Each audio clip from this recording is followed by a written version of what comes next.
Conversas de barbearia, o tema é espiritualidade do dia a dia.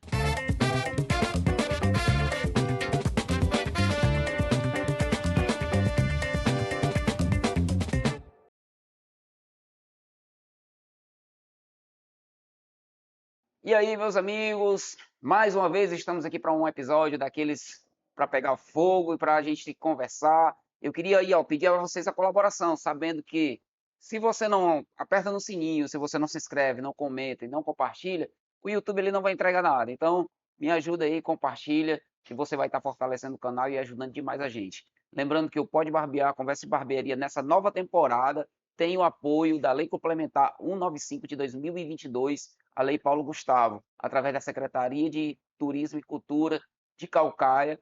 E eu quero me descrever agora para as pessoas que têm uma dificuldade visual, que têm uma limitação visual. Eu sou um homem de pele parda, de média estatura. Eu estou aqui vestido uma camisa preta, eu tenho barba grisalha, cabelo preto, tenho olhos apertados. Estou numa sala ampla com vários quadros na parede. Essa sala ela é da cor marfim. Ao nosso centro tem uma mesinha com um telefone antigo, uma caneca preta, aliás, duas canecas pretas.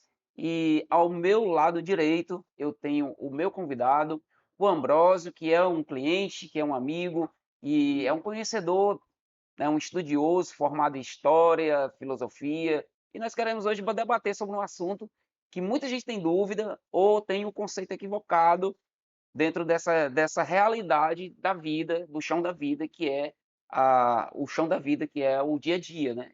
Então, assim, dentro dessas perspectivas, as pessoas acabam tendo ideias as mais diversas possíveis, desde as mais absurdas até a falta de ideia, né? Que é os dois extremos. E aí nós queremos hoje conversar sobre como nós podemos trazer a espiritualidade para a nossa rotina. Então, seja muito bem-vindo, Ambrósio. E eu queria já começar com você aqui esse bate-papo perguntando, Ambrósio, o que é espiritualidade? Espiritualidade é um estilo de vida pautado no equilíbrio. Mais do que hoje, muita gente hoje tem um limiar de tentar olhar a religiosidade e a espiritualidade em algo muito parecido, que são, mas tem suas grandes diferenças.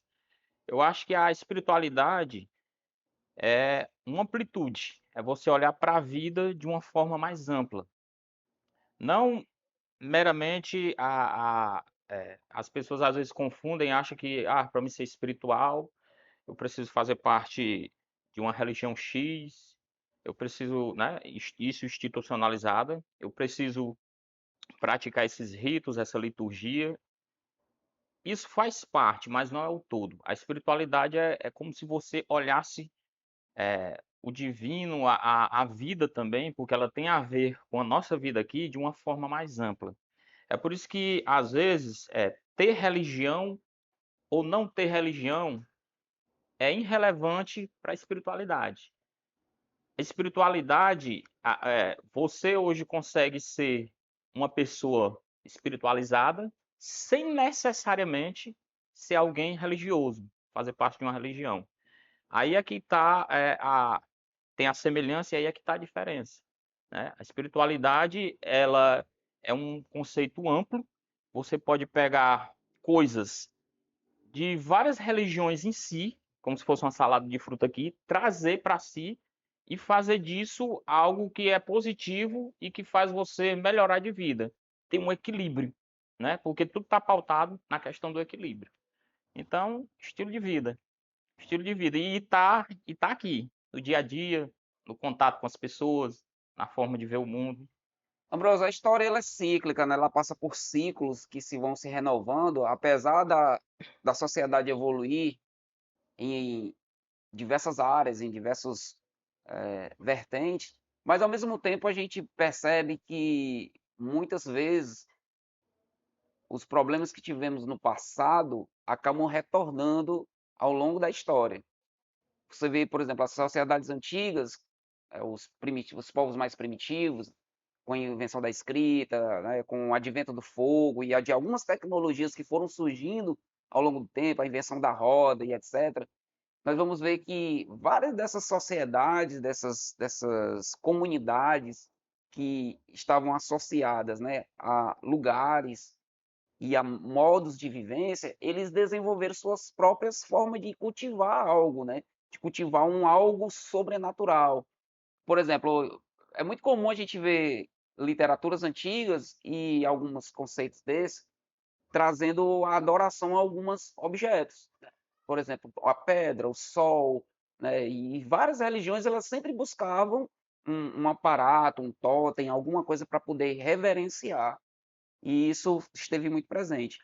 Eu E, tava, e hoje, como é que a gente consegue hoje conceituar isso dentro da nossa realidade, levando em consideração que muitas vezes os erros do passado vêm se repetindo no presente até interpretar o que se deve ou não. Por exemplo, hoje, uma pessoa que diz receber uma revelação especial acaba se tornando um aparato para alguém, né? Um guia, que muitas vezes esse guia acaba se tornando um guia cego.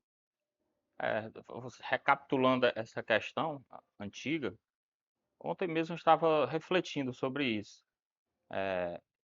Os homens mais primitivos, né, que do advento, antes do advento da escrita, que marca ali o início da história e da pré-história, né, da história antes da escrita, já existiam traços de, de espiritualidade, né? Vamos usar esse termo que é bem abrangente, de espiritualidade. O homem já olhava para a natureza e falava o espírito da natureza. Quer dizer, o homem em si, desde que ele surgiu, ele tem em si essa centelha, podemos dizer assim, essa centelha divina, de ele olhar para a vida nessa amplitude e dizer: há algo maior do que eu, Tem algo mais. tem algo a mais, olhar para o universo pela essa estrutura ordenada, orquestrada e dizer: nada é por acaso. Que é a primeira grande pergunta do ser humano. Qual o meu propósito? Por que que eu estou aqui? Será que isso aqui nasceu aleatoriamente, né? Como algumas mentes vão pensar? E é aí que você vê o quê? Que a espiritualidade antiga ela era muito descentralizada. Não existia uma religião específica, um monopólio de Deus, ou alguém que dizia: não, Deus é isso, Deus está aqui ou ali. As pessoas olhavam para a vida e tentavam viver em equilíbrio com essa vida. E se você olhar para Gênesis, a gente aqui puxando para a Bíblia, Deus, quando criou a humanidade, né, Adam, né, que significa humanidade, ele disse o quê? Vocês cresçam, multipliquem-se e dominem a criação. Esse dominar é o quê? Vocês absorvam da criação o seu propósito e vivam em equilíbrio com ela. Então, a espiritualidade nos tempos antigos, mais primitivos, era algo mais descentralizado. Com o surgimento dos grandes impérios, da agricultura, da escrita, das pessoas se aglomerar de uma forma maior em certos locais, né, das regiões antigas, da Suméria antiga, do Rio Nilo, que aí vai surgir as civilizações fenícia, egípcia, os hebreus, as pessoas perceberam que precisavam organizar mais esse negócio, com essa questão também de dominação. É aí que a gente vai falar que é muito importante isso. Por que que é necessário, né? Às vezes as pessoas dizem: não, é necessário você pertencer, você ter. É um dos grandes questionamentos das pessoas para dizer que você tem que pertencer a algo, a algum grupo. Só que hoje, no século XXI, as coisas estão novamente revertendo. As pessoas estão olhando para a vida, né? E muitos, não só eu como você, muitas das pessoas dizem: para mim ter Deus, equilíbrio, para mim ter minhas meditações, eu não preciso necessariamente, não que isso seja errado ou a gente milite contra isso, não. Eu não preciso necessariamente ter uma religião em si, né? Eu preciso ter um autoconhecimento, me encaixar, saber quem eu sou, minhas limitações. E a espiritualidade está muito relacionada a isso. Tu falou sobre a questão da criação e eu queria rebobinar e aprofundar um pouco isso. Muita gente desconhece, né, já que você tomou a Bíblia, por exemplo, como base, né, de Nesse partida, ponto, né? ponto de partida dessa fala, muita gente desconhece que nas civilizações antigas, não só nos hebreus, haviam vários mitos da criação, E às vezes muito inclusive semelhantes, né? muito semelhante. Na verdade, eles eram praticamente idênticos, né? Então, assim, o que foi que aconteceu com os hebreus? Essa tradição oral de transmissão de pai para filho foi se perpetuando ao longo do tempo. E muita gente desconhece que, por exemplo, as pessoas acham, tipo assim, muitas religiões ligadas à Bíblia, né? Elas dizem assim: a minha religião é a verdadeira, então a minha história é a verdadeira. E aí descarta todas as outras histórias, sendo que no passado eles viviam em plena harmonia uns com os outros e eles encontraram esses mitos, essa forma de contar, porque muita gente acha que mito, por exemplo, uma fantasia, né, uma história mentirosa, mas não é. O mito aqui no nosso português, ele criou O mito, né, esse fundamento de que era algo errado. o mito, a história, ela dá sentido a algo, né, da vida. A gente costuma pensar de uma certa forma, e aí é que entra o povo hebreu em si. É, como na antiguidade não tinha esse aparato que a gente tem hoje, científico, de conhecimento, não era essa realidade, as pessoas costumavam olhar para a natureza, olhar para a vida, e através de coisas que eles não conseguiam explicar de uma forma científica, eles criavam o quê? Uma história para dar sentido àquilo. Eu estava vendo ontem que está no leste europeu, né? A aurora boreal, que é um fenômeno de efeito da atmosfera. Eu fiquei imaginando comigo, os homens do passado, como é que eles davam significado a isso? Eles iam criar uma história, iam criar um Deus. E assim, os povos antigos, eles têm a questão do panteão dos deuses, que é um povo mais ligado ao politeísmo. Não que existia um ser supremo, mas dentro desse ser supremo existia uma ramificação de poderes, de forças que davam sentido à existência em si. O povo hebreu, ele foi o povo que institucionalizou, podemos dizer assim, a questão monoteísta, né? De que existiam muitos fenômenos, existiam muitas manifestações, mas tudo vinha de uma Proveni unidade única. Proveniente de É. somente um Só único que Deus. às vezes as pessoas pensam, o monoteísmo é algo exclusivo do povo hebreu? Não necessariamente. Os povos antigos, os sumérios, eles tinham a ideia do monoteísmo.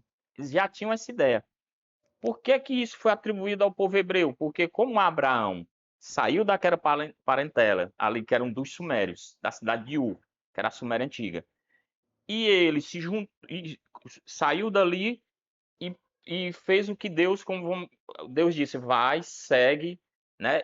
O Abraão, por que que ele é conhecido como pai da fé? Porque ele institucionalizou essa ideia monoteísta. Ele criou um povo, uma nação, e baseou essa nação em regras, em leis, em uma constituição, mas pautada em quê? No monoteísmo. Enquanto os fenícios, os egípcios, os persas, os babilônicos tinham a ideia de um Deus mais descentralizado, né, de um Deus que se ramificava em deuses, em semideuses, o povo hebreu institucionalizou a ideia monoteísta, que já existia, mas não era uma ideia de um povo originário assim que deu expansão. Isso vai começar com o povo hebreu. Por isso que você vê que Noé não foi Noé veio antes de Abraão. Por que que Noé não foi considerado o pai da fé? E ele já tinha a ideia monoteísta, porque ele não criou uma nação baseada dentro dessa ideia monoteísta. Quem fez isso foi Abraão. Por isso que É, ele e foi lembrando que considerado, também essa ideia do dilúvio, ela está presente em várias tá? Na epopeia, né? A literaturas, epopeia de Gilgamesh, ela já fala do grande. Gilgamesh, e É, existem várias outras vertentes, né, de histórias que trazem consigo essa ideia de dilúvio, da vai criação, até falar em plágio, né? do- Que da, eles acham que o dilúvio é um plágio desse é, texto da mas epopeia, não é né? plágio, é É, apenas uma forma que aquele povo encontrou não, de contar uma história, né? e as percepções que os povos tinham dessa mesma ideia, por exemplo, a gente tem uma ideia de uma grande inundação, o Uhum. dilúvio foi uma grande inundação que exterminou uma boa parte da população.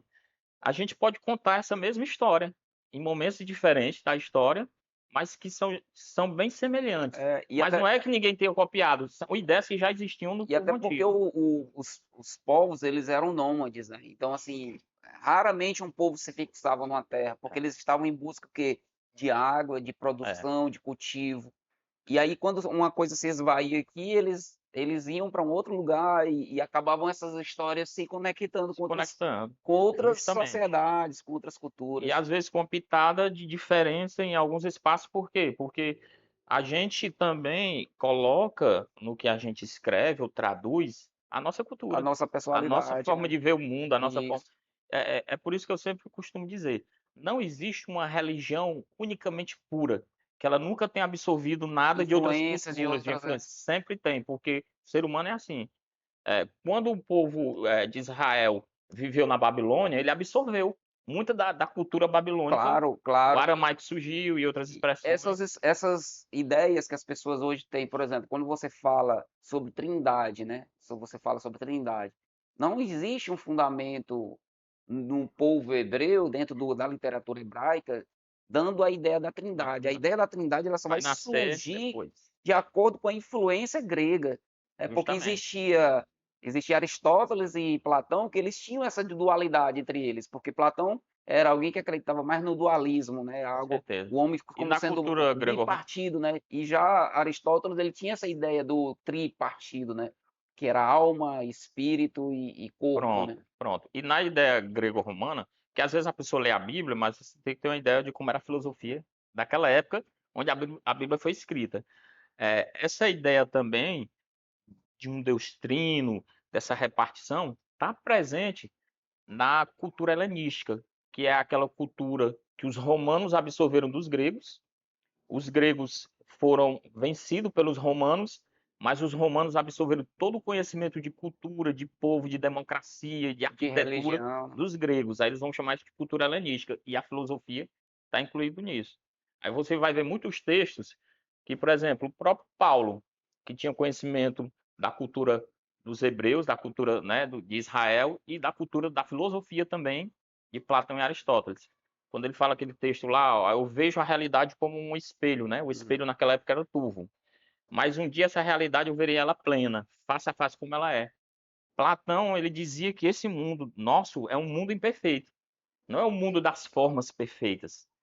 Você vê a influência da filosofia de Platão, da ideia de que o nosso mundo ele é deturpado, as pessoas não são perfeitas aqui, ele é um mundo E até que porque ele nesse período de Paulo era um mundo, vamos dizer assim, um mundo conhecido e globalizado, é, né?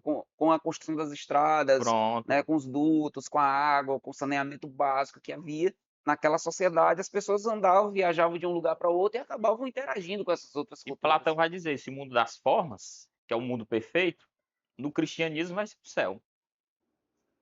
Entende?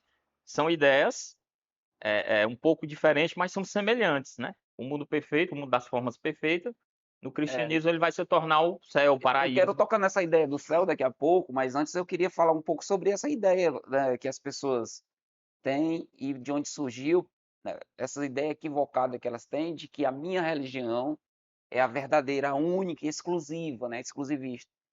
E isso, de certa forma, nas culturas antigas, quando o povo começou a se organizar como nação, como povo mesmo, né, nação, eles começaram a exercer um conjunto de regras. Monopólio, né? A criação do exército, né, a criação das forças de segurança, fizeram com que também houvesse criação de leis. E a religião, desde sempre, ela sempre foi usada para um propósito de manipulação e medo. Também podemos dizer assim, Né? né? Porque o que é que eu costumo dizer nisso? Como a gente fala, as religiões mais antigas, elas eram um pouco mais, até as politeístas, descentralizadas. Por exemplo, na Grécia Antiga, existiam as cidades-estados. Eles eram únicos na língua, eles falavam uma língua só, que era o grego, mas cada cidade-estado, que era como se fosse o Ceará, o Piauí, a Paraíba, eles tinham uma cultura e uma religião própria. Às vezes não era igual, não existia esse monopólio. Isso vai surgir com Roma. Com Roma é que vai surgir essa questão do monopólio, de centralizar tudo em busca do poder. É por isso que eu costumo dizer, historicamente, por que é que as maiores religiões do mundo são a cristã e a islâmica? Historicamente, vamos falar do lado histórico, porque são religiões também de dominação. Por quê? A partir de Constantino, o cristianismo foi oficializado, deixou. É como se Constantino olhasse, ó, vou organizar aqui. Existe muita gente falando sobre Jesus, sobre Deus de uma forma. Vamos criar os concílios, vamos organizar esse negócio, vamos pegar aqui as cartas dos apóstolos, vamos pegar o Antigo Testamento e vamos formular aqui algo padrão. Vamos botar no canon, ó, isso aqui é que é o sagrado, isso aqui é que é o legítimo, o original. Daí vai começar essa questão de olhar para a espiritualidade de todo mundo, centrar isso numa coisa que vai ser isso aqui que vai nos religar com Deus, porque religião significa religação. Então, Constantino fez isso a partir do terceiro século, 300 anos depois de Cristo. Só que a forma de pensar em Cristo e a forma de pensar sobre o divino era diversa. Só que houve essa organização. Por um É, lado o quê? Tem um lado político, né? essa Político organização na ela história. vem surgindo com Roma, como você falou, porém, rebobinando um pouquinho antes, a gente vê que as cidades-estados, os sumérios, o Egito antigo, com seus faraós, que eram considerados como deuses, é, apesar de ter essas diversidades, essa pluralidade de religiões, ainda assim a gente vê que em dados momentos, quando eles principalmente eram atacados, ou eles precisavam invadir um território novo para poder conquistar e extrair os recursos naturais que tinham aquele território, por exemplo, muitos territórios eram invadidos para adquirir madeira para construção, que no nosso território não tinha Matéria-prima, né? Expansão. matéria-prima, né, ferro, bronze para confeccionar materiais de guerra. A ideia de E aí, expansão, né? Imperialismo, né? exato, essa ideia de expansão fez com que a religião fosse usada exatamente para poder libertar o povo, né? Com a ideia de libertação. E Mas na verdade, controle, né, assim, também. com aquela ideia de, tipo assim, do paraíso ou da terra prometida, É, que era no caso, por exemplo, controle. dos hebreus, né? Os hebreus saíram do Egito e foram para a terra prometida. E aí hoje, tudo isso que é pegue desse passado longínquo, ele chega até nós através dessa religião institucionalizada, já com milênios de fundação e de ênfase, né? Com todo esse arcabouço, esse background aqui de plano de fundo, e eles acabam, de certa forma, usando isso como uma promessa de terra prometida, né? Tipo, se você vender seu carro e entregar para a nossa religião, você vai conseguir um terreno no céu, você vai conseguir a terra Pronto. Isso foi prometida. muito usado na Idade Média, né? Porque depois que o Império Romano caiu, né? Ali, a partir do quarto, quinto século, ele entra em decadência. As pessoas vão se organizar em feudos, em fazendas. Só que o clero, né? A igreja vai tomar a ideia, vai centralizar. É conhecido como o momento de centralização no divino, né? Os reis vão ter um papel mais figurativo e o teocentrismo, né, através do representante maior, que era a igreja, vai dominar as mentes. Aí é que nem você falou, da onde é que surge essa ideia de controle? Porque a religião também, ela tem o lado do controle, de controlar. Eu tenho que fazer um grupo de pessoas, uma massa de pessoas a pensar de forma unânime. E se você ver na história, nunca na história da humanidade as pessoas pensaram iguais, de maneira unânime. Sempre houve revoltas, sempre houve, na época dos concílios, houve Pelágio e outros bispos da igreja que pensavam sobre trindade, pecado original de forma diferente e foram conhecidos como herege, porque eles não estavam na panela maior, então eles foram excluídos.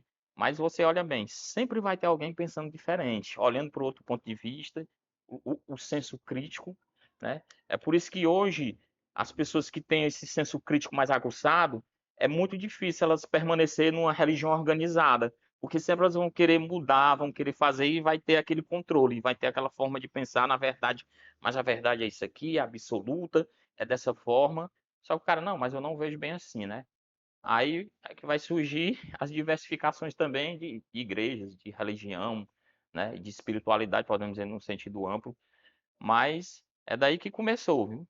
Essa ideia de houve o controle e as Você vê que pessoas. ao longo da história da humanidade sempre tem essa ideia da institucionalização da fé, vamos dizer assim. É, monopólio Constantino, das ideias, o monopólio das ideias também. Constantino vem, ele organiza, né, ele pega assim, Cria a Bíblia. porque assim as pessoas, aí só para rebobinar, as pessoas não têm aquela ideia de que haviam dentro do cristianismo, principalmente o cristianismo pós Jesus Cristo, né, pós Messias, havia vários lugares que as pessoas se reuniam em nome de Jesus, né? Tipo Éfeso, Corinto, e inclusive Roma.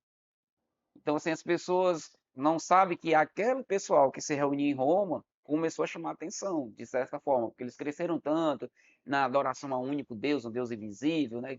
E aí não se coadunava com as religiões pagãs lá de Roma, e aí, de certa forma, isso chamou atenção. E aí, quando Constantino tem a mãe dele curada, ele diz: Ah, então agora É, ele era o imperador, ele tinha caneta, ele diz: agora vai ser a religião oficial do Estado de Roma, ou seja, do Império é. Romano. A história diz que ele lutou numa guerra e ele viu uma cruz e por esse símbolo nós venceremos, né? Uhum. mas a história oficial também fala que ele só se converteu realmente ao cristianismo e deixou de ser pagão já quase no leito de morte.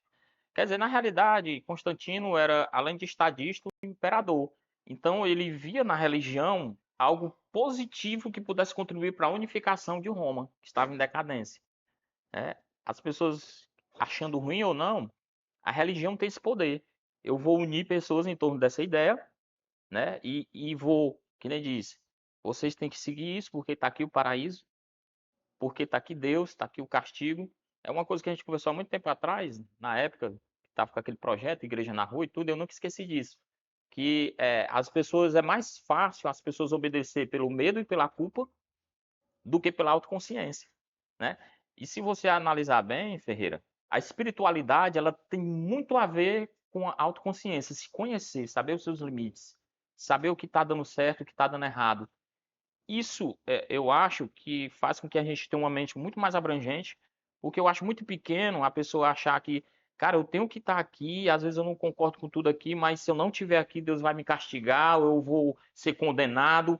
Então a pessoa está mais submetida a uma vontade superior pelo medo, pela culpa, do que por dizer, eu estou aqui, eu estou agindo assim porque eu me sinto bem, porque eu estou bem, porque isso me faz contribuir para um mundo melhor.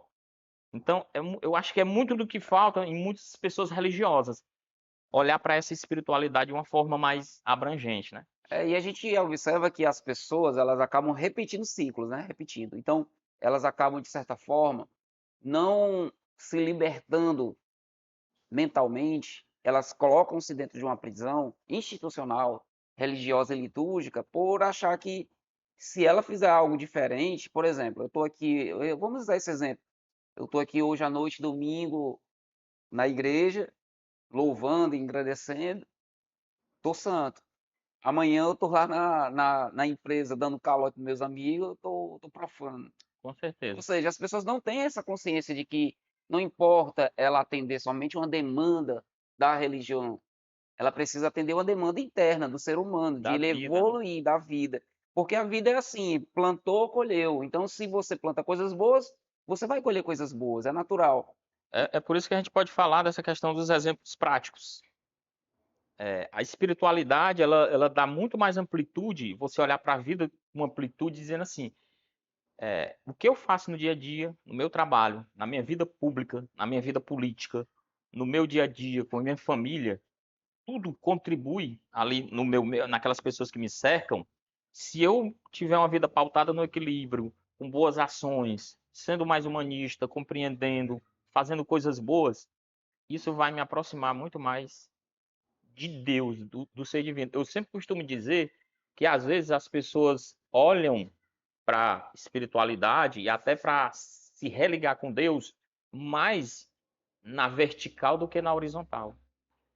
Tem uma palavra que diz no Novo Testamento, eu acho que é João que escreve, que ele diz assim: se você diz que conhece a Deus, que tem um entendimento de Deus, e você odeia as pessoas, você não conhece a Deus. Olha só, então conhecer a Deus está muito mais ligado ao meu estilo de vida, como eu trato as pessoas, do que com conhecimento de teologia que eu tenho, com forma de, eu sou um cara religioso, eu vou na igreja 3 vezes. Jesus falou muito nisso. E é Pessoas, impressionante como você ele usou, repete, né? Ele usou esse exemplo que as pessoas queriam, ele criticou o religioso, né? queriam Em si, né? impressionar, né, a Deus, né? Queria impressionar com as suas atitudes do dízimo, do esmola, né, cumpra os ritos, cumpra os mandamentos, enquanto que o outro ele sequer tinha coragem de olhar para aquele objeto, né? De Se colocou como pessoa, como ah, ser humano, eu sou falho, tem isso, misericórdia de mim. ter misericórdia de E é mim, uma que sou coisa que a pecador, né? espiritualidade traz, Ferreira. Quando você se coloca na situação de ser humano, você deixa de ser aquele super-homem que às vezes a religião lhe traz. Eu sou santo, eu sou um cara que tem um Deus. Então o cara se considera até mais E superior é do que incrível as isso, né? Porque pessoas. os líderes que estão implantando essa ideia na mente das pessoas, nada dá errado para ele. Já prestou atenção? É, Nada dá errado. O cara tá lá falando assim, ó, hoje eu me acordei, Deus fez um milagre, eu orei, as coisas aconteceram, eu pronto. recebi um carro, né? Alguém me Você vê que tudo está presenteou, ligado a um rito, né? A uma né? liturgia, a uma coisa. Não está ligado àquela questão de ser assim. Por que é que eu estou bem comigo, que eu tenho a espiritualidade tem a ver com a saúde física, mental, a meditação, a respiração. Eu estou bem porque eu procuro olhar para o meio e me conectar com ele. Mas as pessoas só veem o quê? É isso que aconteceu muito no passado, e eu conversando com um amigo meu, que ele entende muito de cultura judaica, e eu fiz essa pergunta a ele, cara, por que que o tabernáculo existiu? Por que que as pessoas tinham que oferecer oferendas para se sentir melhor, para os pecados ser perdoados, né? Ele disse, tem essa questão de a pessoa analisar você através daquela liturgia, daquela cerimônia, mas tem muito mais a ver em que as pessoas levar alimento para o templo para que acontecesse a questão social, fosse dividido. Então, como as pessoas não gostam de agir pela autoconsciência, é necessário impor uma regra, mas ali pelo, como se diz, pelo medo, né? Pelo rito, né? Pelo rito, porque nós temos essa dificuldade. Aí só que eu acho assim, a nossa grande dificuldade é essa, é a gente tentar encontrar Deus só na liturgia, só na cerimônia, só nas tradições, só nos usos e costumes, que isso não é errado, mas a gente às vezes procura só Deus ali e esquece de procurar Deus do nosso lado, na E, nossa casa, na nossa família, a prática. inclusive, existe uma grande diferença, né? As pessoas às vezes acham que só o sobrenatural é onde há a ação divina, né? Ação de Uhum. Deus nas coisas absurdas, nas coisas tipo Pronto. assim, precisa um raio cair É. do céu, Isso atrai, né? um anjo Isso se atrai. materializar aqui para que eu possa te ordenar. E as coisas simples, inclusive até quem possa discordar, mas aqui é pode barbear, então tá É. tudo certo. O que Então, são os assim, milagres, né? é, Realmente, os milagres. muitas vezes as pessoas não têm a ideia, mas pode muito bem ter acontecido. As pessoas iam para o deserto, que era onde Jesus Cristo estava reunido, pregando com os discípulos e tudo. E as pessoas levam pão, levam peixe, levam coisas do seu dia a dia para comer, até para se manter lá. Quem é que não sai de casa e não leva um biscoito? Quem é que não leva um pão? Quem é que não leva um Uhum. lanche? E as pessoas levando, e aí quando chegou, só tem aqui dois pães, né? Três peixinhos, dois Uma pães. ideia mais ampla da multiplicação, né? Então, Quem assim, sabe a multiplicação foi essa autoconsciência das pessoas dividir um pouquinho que tinha com todo mundo. é possível Jesus ter feito um milagre, é É possível, né? possível, Mas assim, não é mas só sobrenatural, acho que a reflexão não é sobre como o milagre foi executado, mas é como nós aplicamos aquele conceito de ideia de espiritualidade na nossa vida e na nossa existência no dia a dia. Porque eu posso muito bem hoje chegar aqui e dizer assim, cara, um milagre aconteceu na minha vida. Veio alguém aqui na minha casa e compartilhou uma história comigo, e eu pronto. compartilhei a história com Para ela. muitos isso não vai ser um milagre, né? Porque as pessoas estão muito assim, as pessoas gostam de associar muito milagre àquela coisa só do sobrenatural, né? Por exemplo, é mais fácil esse cara é um homem de Deus, porque ele fez um milagre do que pela prática de vida dele, pela conduta de vida dele, que às vezes é totalmente o contrário do que ele fala, mas por ele ter feito um milagre, aquilo ratifica uma autoridade maior perante as pessoas. E eu acho que o milagre é todo dia. É em estar vivo, é no avanço da ciência, da medicina, é em olhar para a vida e ver as pessoas contribuindo para um mundo melhor. O milagre, ele se manifesta de várias formas, mas tem aquela galera que só olha para o milagre de uma forma espantosa, sobrenatural, inexplicável, enquanto o milagre acontece todo dia. E é impressionante como as pessoas politizam tudo hoje no dia a dia, né? Então, assim, as pessoas não conseguem ver que esses exemplos, eles podem ser práticos no trabalho, nos relacionamentos, nas dificuldades do dia a dia que nós encontramos. Todo mundo está vivo, tem dificuldade. E também na E gratidão, passa né? por problema e acontece o milagre, que é a resolução daquele E problema. aí as pessoas politizam isso muito, porque você falou uma coisa muito interessante. Há uma separação entre ciência e fé, né? E em um dado momento da história, isso caminhou junto, né? E principalmente naquelas Caminhou de. Galileu, né? Nós tivemos É, Copérnico, nós tivemos vários homens cientistas que eles tinham uma afinidade muito próxima com a fé e ao mesmo tempo é, eles conseguiam, né, misturar duas coisas. E hoje, por exemplo, a pessoa não consegue entender que, por exemplo, uma vacina pode ser um grande milagre, justamente. proveniente de estudo. A própria inteligência humana. Porque, como você falou aí, essa questão na Idade Média, por que é que os grandes cientistas, né? Dizendo melhor, por que é que os grandes cientistas da Idade Média e ali do começo da Idade Contemporânea eram ligados à igreja?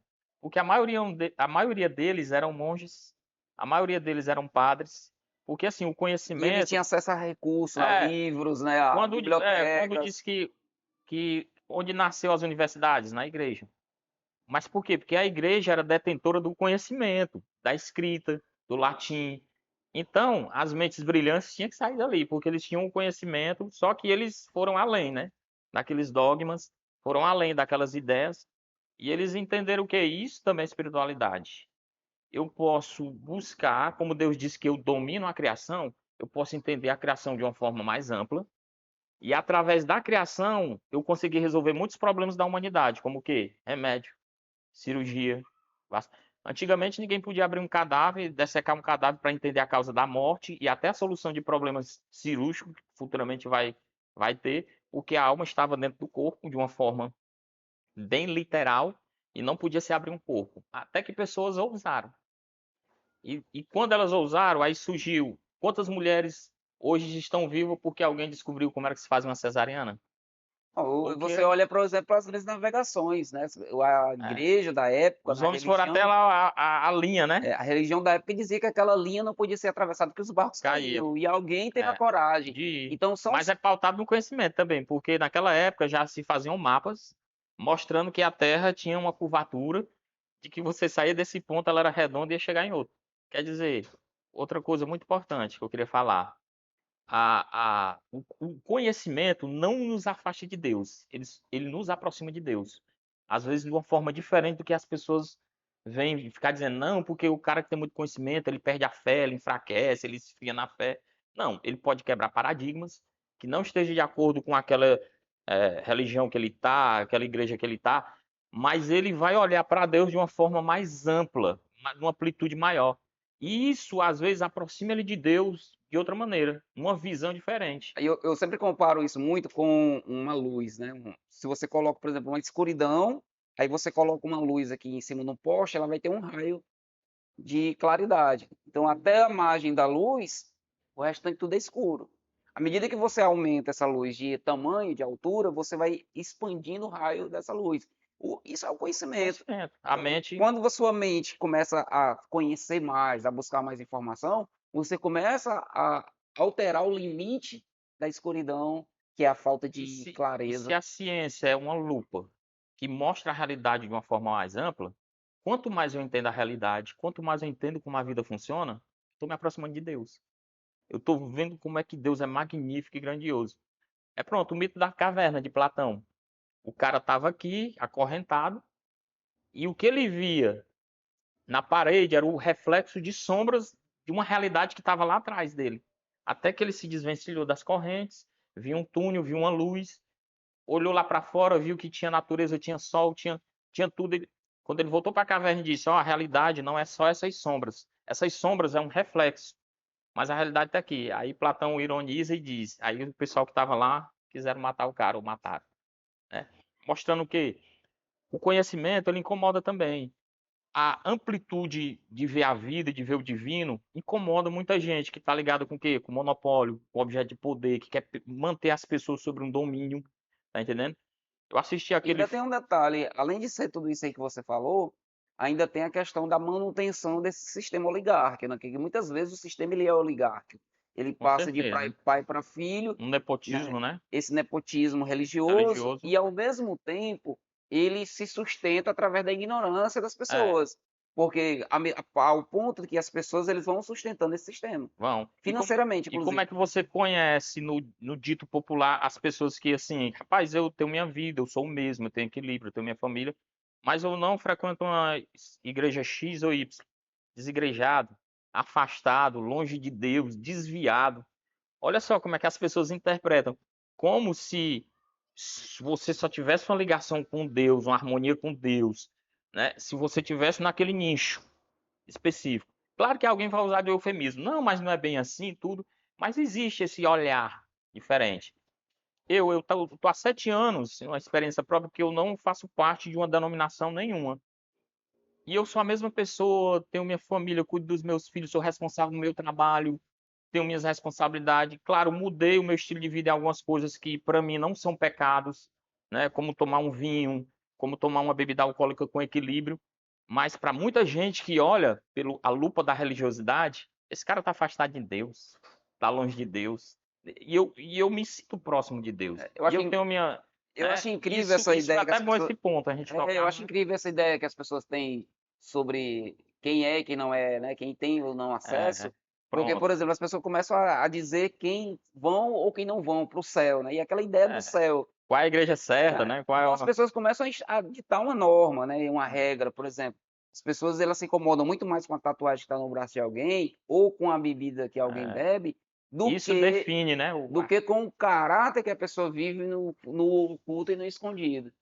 Porque lá no oculto e no escondido, muitas vezes o cara ele é plenamente benéfico para aquele momento religioso, mas ao mesmo tempo ele trai a esposa, ele É, compra e não paga, ele, né, não cumpre os acordos, é mentiroso. é Tem uma isso. série de coisas que são do particular, porque só você sabe quem você é de fato, e às vezes as pessoas estão vivendo essa realidade aí na particularidade, mas na clareza elas são o dedo em rixe apontando para quem deve ou não deve ter É acesso ao céu. porque na religião em si, né, as pessoas vão ser definidas. Não, se você não seguir isso aqui, esse rito, essa regra, esse dogma, essa teologia, tá fora, Eu vou citar um né? exemplo bem Tá prático. fora. O cara critica você por tomar uma cerveja, mas ele tá com o bucho quase estourando de comer. Pronto. Demais, guloso. Quer dizer, a comida é algo que dá prazer, é uma coisa boa, mas exageradamente, ela pode trazer malefícios, como qualquer outra coisa. Por isso que a palavra pecado no original hebraico é desequilíbrio. Quer dizer, as coisas estão aí que Deus criou. O homem desequilibra a criação. Por exemplo, nós podemos justamente estar aqui tomando um vinho ou uma cerveja e nem por isso deixar de ir trabalhar amanhã das nossas responsabilidades ou se tornar um alcoólatra. É aí que tem um autoconhecimento. Se eu não sei me controlar, se eu não sei dizer a hora de parar, se eu vou exagerar, então eu tenho que me conhecer. Isso é autoconhecimento. Isso é você. Isso é Inclusive, espiritualidade. isso é até um fruto do espírito, espiritualidade do Só que o espírito. pessoal bota a culpa o quê? Na bebida, né? Não, porque foi a bebida que destruiu o cara. Aí eu paro para pensar. Eu conheço muita gente que bebeu, que bebe, se tornaram alcoólatra e até morreram. Mas eu conheço muita gente que bebeu a vida toda, não ficou doente por causa da bebida, nem se tornou alcoólatra por causa da bebida, nem deixou de trabalhar, nem bateu na mulher, nem deixou de ser responsável. Por quê? Então o problema é o quê? É a bebida ou é a pessoa? Ou é o modo como a pessoa se comporta? É que nem a gente falou da comida. A própria Bíblia diz que se você comer não é pecado, mas se você comer exageradamente é glutonaria. Olha só, então o problema não é o comer em si, é o exagero. É o desequilíbrio. E isso tem a ver Isso serve para muita com coisa. essa questão da espiritualidade, porque um fruto do espírito falando é exatamente o domínio próprio, né? Então, se a pessoa tem domínio próprio, se ela se conhece, ela sabe os seus limites, ela sabe até onde ela pode ir, ela conhece. Então, ela sabe exatamente que aquele ponto ali eu não vou me arriscar. É, Então, isso se chama maturidade. E aquilo que eu falei, muitas vezes as pessoas elas não querem assumir esse papel da maturidade, da autoconsciência, porque elas querem sempre alguém com o cabresto no pescoço dela dizendo para onde é que ela vai e para onde é que ela não vai. ela usa o templo como um amuleto. Ah, se eu estiver aqui, eu estou bem, eu estou guardado, eu estou santo. Quando sai, não, porque eu me afastei do templo. E você falou uma coisa aí, essa questão da maturidade. Freud, ele via muito a pessoa que é religiosa demais ligada à infantilidade.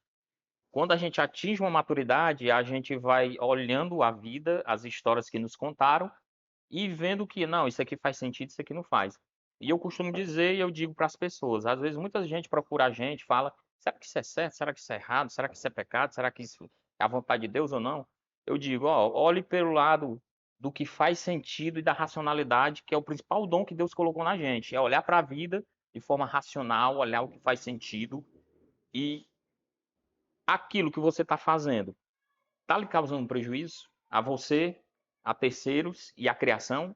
Tá, então pare.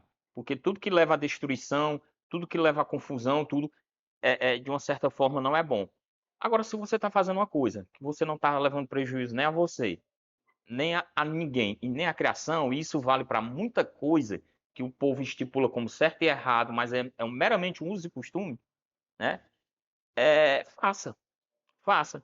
Porque coisas do passado, quantas coisas no passado, Ferreira, eram tituladas pela religião, em um termo geral, como errada e hoje não faz mais sentido. Hoje as pessoas olham, né? A gente pode citar um exemplo dos instrumentos musicais. Isso é coisa do cão, isso é errado, e moda, e apetrechos. E a gente vê, não, isso aí, apetrecho na Bíblia, que está ligado à idolatria. Não você se arrumar, você se vestir. E eu digo, não é só isso, não. Eu digo para um âmbito de muita coisa na vida. E que hoje não faz mais sentido. Quer dizer, a tendência da humanidade é criar essa maturidade.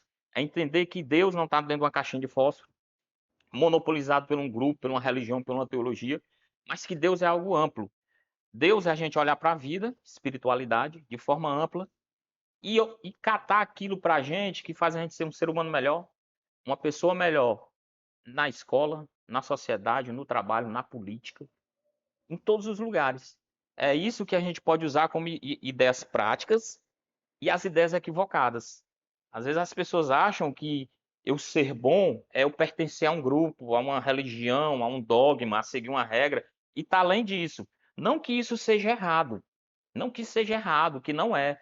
Mas às vezes as pessoas, Jesus falou isso, as pessoas que se concentravam mais em quê? No rito, na regra, na liturgia, esqueciam de ser o quê? Humano.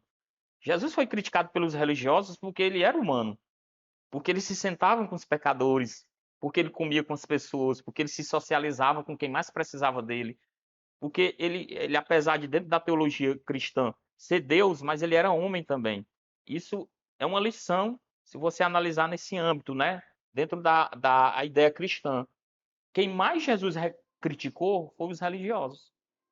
Independente de que segmento for, se for os fariseus, os essênios, os escribas, né? De uma certa forma. Mas partindo dessa ideia dentro do cristianismo, O né? próprio Jesus, ele rompe a barreira da religião, porque até então ele faz coisas, até sua aparição pública, né, seu ministério público e tal, ele faz coisas que rompem essa barreira da religiosidade encaixotada que era nossa. Porque, por exemplo, quem era que chamava Deus de Pai? Não se tem notícia na história de alguém que chama de paizinho. Quem era que, por exemplo, Deus pegava era uma coisa mais no restrita, né? sábado e curava alguém no sábado, né? Tipo assim, ou fazia um pão, partir o pão, as coisas assim, bem básicas, né? De evolução do ser humano, que era se comportar como aquele que está no lugar do outro. E ao mesmo tempo os caras estavam muito mais preocupados do que um paralítico foi descido pelo teto, porque lá os tetos são retos, né? São tipo lajes. E eles tiraram um buraco lá, fizeram um buraco e desceram um paralítico até o ponto dele. E os caras estavam mais preocupados pelo Com fato as regras, né? dele fazer o milagre no sábado do que com o cara que estava ali paraplégico e começou a andar, velho. É um negócio meio É absurdo. por isso que diz que se Jesus vivesse, né? Jesus, né? Da Bíblia, do cristianismo, vivesse no século XXI, ele era criticado pelos religiosos também de hoje. Porque ele estaria onde? Pela ideia do que os evangelhos diz, debaixo de uma ponte, na casa de alguém, vivendo uma vida socialmente para mudar a realidade daquele local. E a forma Tá como entendendo? a forma como ele agia, tipo assim, para a religião daquela época, era impossível pensar no fato de alguém, uma mulher com fluxo de sangue, ela é considerada impura. A mulher, quando ela tinha, por exemplo, quando ela estava no período menstrual, ela era afastada da cidade, Era uma regra né, que da existia, casa. né? O homem não tinha É, contato, né? O judeu não tinha contato com e a era uma mulher. regra rígida, né? Uma Que hoje já não é mais assim, né? Nem extremamente os judeus veem isso. assim, com essa rigidez. Mas naquela época era. Era. E Jesus se deixou ser É tocado. porque sempre existiu os religiosos que levaram tudo o quê? Ao pé da letra. Os leprosos que eram expulsos da cidade ficavam às entradas da cidade, que era para poder pedir as Pois é. esmolas, né, e tal. Viu, E Ferreira? aí o Jesus ele é atraído e ele toca em Jesus, entendeu? Então assim, são tantas situações aí, ele conversando com um cobrador de imposto, ele conversando com uma prostituta.